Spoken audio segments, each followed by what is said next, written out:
రాష్ట్రంలో బీసీలు, ఎస్సీ, ఎస్టీలు, మైనారిటీలకు ప్రాధాన్యత కల్పించాలన్నదే రేవంత్ రెడ్డి లక్ష్యమని సిద్దిపేట కాంగ్రెస్ జిల్లా అధ్యక్షుడు నర్సారెడ్డి అన్నారు. గజ్వేల్లో మాట్లాడుతూ స్థానిక సంస్థల ఎన్నికల్లో 42% సీట్లు బీసీలకు కేటాయిస్తామని రేవంత్ రెడ్డి ప్రకటించారని, బీజేపీ, టీఆర్ఎస్ పార్టీలు ఇందుకు సిద్ధం కావాలని డిమాండ్ చేశారు. రాజకీయ లబ్ధి కోసమే టీఆర్ఎస్, బీజేపీలు విమర్శించారు.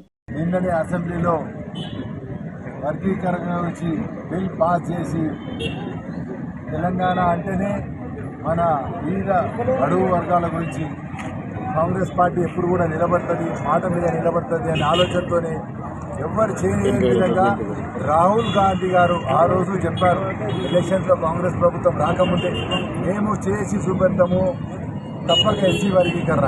అందులో భాగంగానే 30 ఏళ్ల పోరాటం చేస్తున్న ఎస్సీ వర్గీకరణకు మొన్న సుప్రీంకోర్టు తీర్పిచ్చింది. అది సబబే అని అనగానే 27 నిమిషాలకే మా రేవంత్ అన్న స్పందించి తప్పక దేశంలో అన్నిటికన్నా మొదలే మన తెలంగాణ ప్రభుత్వం ఆ పని చేస్తుందని ఇవాళ చేసి చూపెట్టారు మన రేవంత్ అన్న. అంటే కాంగ్రెస్ ప్రభుత్వం అంటేనే చిత్తశుద్ధితో పనిచేస్తుంది. మా రాహుల్ గాంధీ గారు చెప్పారు, మన మోడీనా గెలిచినా ప్రజల గురించి సేవ చేయాలి, ప్రజల అవసరాలు తీర్చే విధంగా చేయాలి. ఎందుకంటే ఆ రిజర్వేషన్స్తో అందరూ కూడా బాగుపడతలేరు. దాంట్లో వాళ్లకు చిన్న చిన్న చిక్కులు ఉన్నాయి. అవన్నీ చిక్కులు తీయాల్సిన బాధ్యత ప్రభుత్వంలో మనం ఉన్నాం కాబట్టి మనం చేయాలనే ఆలోచనతోనే ఆ రోజు రాహుల్ గాంధీ గారు చెప్పారు. మరి మనం చూస్తున్నాం, మోడీ గారు చేస్తా అని మన మంత్రి కృష్ణని పిలిపించుకుంటాడు, లేకపోతే ఆ బీసీ కృష్ణని పిలిపించుకుంటాడు, కానీ వాళ్ళకి చేయాలనే ఆలోచన లేదు. అదేవిధంగా మన కేసీఆర్ కూడా ఎప్పుడు మాటలు చెప్తాడు, దళిత ముఖ్యమంత్రి అన్నాడు, 3 ఎకరాలు అన్నాడు, కానీ దళితులకు చేసింది లేదు. కానీ కాంగ్రెస్ ప్రభుత్వం అట్లా కాదు, అనుకున్నది చేసి చూపెట్టినప్పుడే ప్రజలు మనెంబడి ఉంటారు.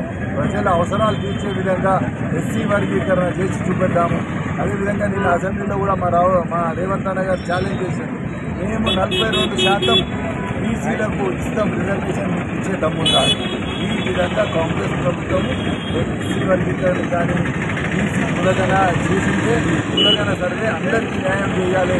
అందరికీ ఎవరైతే అర్హులు ఉన్నారో వాళ్ళ అర్హులందరికీ కూడా సంక్షేమ పథకాలు చేరాలి.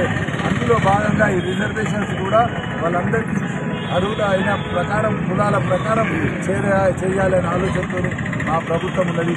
నిన్న కూడా మా రేవంత్ అన్న కానీ మహేష్ కుమార్ గౌడ్ గారు కానీ ఓపెన్గా చెప్పారు, 42% మేము బీసీలకు ఇస్తాం, మీకు ఇచ్చే దమ్ము కాదు.